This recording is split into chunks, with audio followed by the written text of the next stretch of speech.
اور حضور صلی اللہ علیہ وسلم تو ویسے ہی انہیں پسند نہیں ہے. اور اسی طریقے سے عیسائی وہ حضرت موسیٰ علیہ السلام کو وہ عزت کا مقام نہیں دیتے. مسلمان اس معنی میں اگر غور کیا جائے تو مسلمان جیسے محمد ہے ویسے ہی وہ ابراہیمی ہے، اسماعیلی ہے، یعقوبی ہے، اور اسی طریقے سے وہ اسحاقی ہے، اور وہ موسوی ہے، عیسوی ہے. اگر تو عیسائی اس کو کہتے ہیں جو حضرت عیسیٰ کو مانے وہ عیسائی ہے، تو اللہ کے فضل و کرم سے ہم عیسائیوں سے بڑھ کر عیسائی ہیں. اگر موسوی اس چیز کا نام ہے کہ جو حضرت موسیٰ کو مانے وہ موسوی ہے، تو ہم اللہ کے فضل و کرم سے یہودیوں سے بڑھ کر موسوی ہیں. تو امت وسط ہے، بیلنسڈ ہے ہمارا معاملہ. انتہاؤں پر نہیں ہے کہ کسی ایک کو برا کہہ دیا اور دوسرے کو سر پہ چڑھا لیا. نہیں، اگر ہم حضور صلی اللہ علیہ وسلم کو اپنا امام اور پیشوا سمجھتے ہیں تو ساتھ ہی ساتھ ہم باقی انبیاء کرام کو بھی ماننا، ان کی عزت کرنا، ان کا احترام کرنا اپنا فرض سمجھتے ہیں. قانون ناموس رسالت کا جو قانون پاکستان میں، دنیا میں اور تو کہیں ہے نہیں، پاکستان میں بنا تو اللہ کے فضل و کرم سے یہاں عیسائیوں کو پتہ نہیں کیوں اس کی تکلیف ہے. اس میں حضرت عیسیٰ علیہ السلام کی بھی کوئی توہین کرے گا تو اس کے لیے بھی سزائے موت ہے. حضور صلی اللہ علیہ وسلم کی توہین جو کرے گا اس کے لیے تو ہے ہی ہے، حضرت عیسیٰ کی توہین کرے اس کے لیے بھی سزائے موت ہے، حضرت موسیٰ کی توہین کرے اس کے لیے بھی سزائے موت ہے، حضرت ابراہیم کی توہین کرے اس کے لیے بھی سزائے موت ہے، حضرت اسحاق کی توہین کرے اس کے لیے بھی سزائے موت ہے. تو ہماری تو شان ہی یہ ہے کہ لا نفرق بین احد من رسلہ، کہ ہم تو اس کے رسولوں کے درمیان کوئی تفریق سرے سے کرتے ہی نہیں. تو اس معنی میں بھی یہ امت وسط ہے. وَكَذَلِكَ جَعَلْنَاكُمْ أُمَّةً وَسَطًا لِتَكُونُوا شُهَدَاءَ عَلَى النَّاسِ وَيَكُونَ الرَّسُولُ عَلَيْكُمْ شَهِيدًا.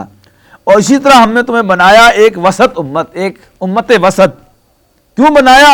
لِتَكُونُوا شُهَدَاءَ عَلَى النَّاسِ، تاکہ تم لوگوں پر گواہ بن جاؤ.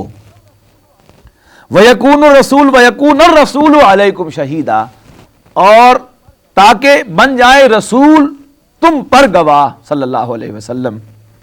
اب یہ میں نے زور دے کر کہا پر گواہ، کیوں کہا؟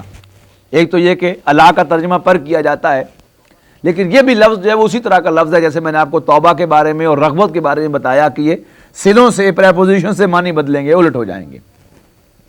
شہادت کے لفظی معنی ہے موجود ہونا، شاہدہ یشہد، موجود ہونا.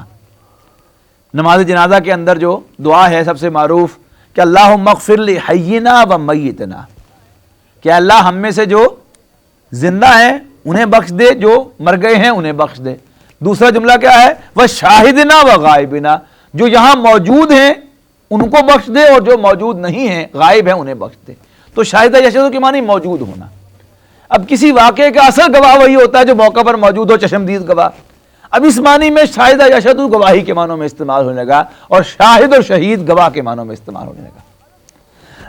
لِتَكُونُوا شُهَدَاءَ عَلَى النَّاسِ، تاکہ تم لوگوں پر گواہ ہو جاؤ.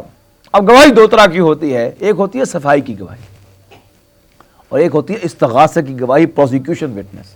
فرق کیا ہے؟ ایک گواہی ملزم کے حق میں جاتی ہے. ملزم کہتے ہیں جس پر الزام لگایا گیا ہو، ایکیوز پرسن. یہ ملزم لفظ نہیں ہے، یاد رکھیے گا. ملزم کے معنی ہے الزام لگانے والا، ملزم جس پر الزام لگایا گیا.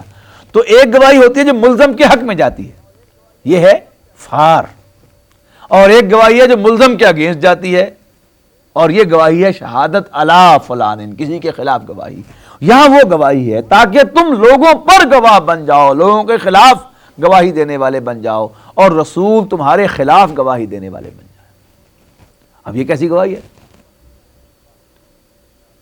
ایک مرتبہ نبی اکرم صلی اللہ علیہ وسلم نے حضرت عبداللہ ابن مسعود رضی اللہ تعالی عنہ سے فرمائش کی کہ عبداللہ مجھے قرآن سناؤ. حضرت عبداللہ ابن مسعود عرض کرنے لگے اللہ کے رسول قرآن تو آپ پر نازل ہوا ہے. آپ نے فرمایا کہ ہاں مجھے سننے میں بھی لطف آتا ہے، اللہ کا کلام سننے کو بھی میں انجوائے کرتا ہوں. تو فرماتے ہیں کہ میں سر جھکائے ادب کے ساتھ سورہ نساء کی تلاوت کرنے لگا. آخر جب میں اس آیت پر پہنچا فَكَيْفَ إِذَا جِئْنَا مِن كُلِّ أُمَّةٍ بِشَهِيدٍ وَجِئْنَا بِكَ عَلَىٰ هَٰؤُلَاءِ شَهِيدًا، تو وہ کیسا منظر ہوگا کہ جب ہم ہر ایک گروہ میں سے، ہر ایک امت میں سے ایک گواہ کھڑا کریں گے ان کے خلاف. ہر امت میں سے ایک پروزیکیوشن وٹنس لائیں گے ان کے خلاف. وَجِئْنَا بِكَ عَلَىٰ هَٰؤُلَاءِ شَهِيدًا، اور اے محمد صلی اللہ علیہ وسلم ہم آپ کو پروزیکیوٹر بنا کر کھڑا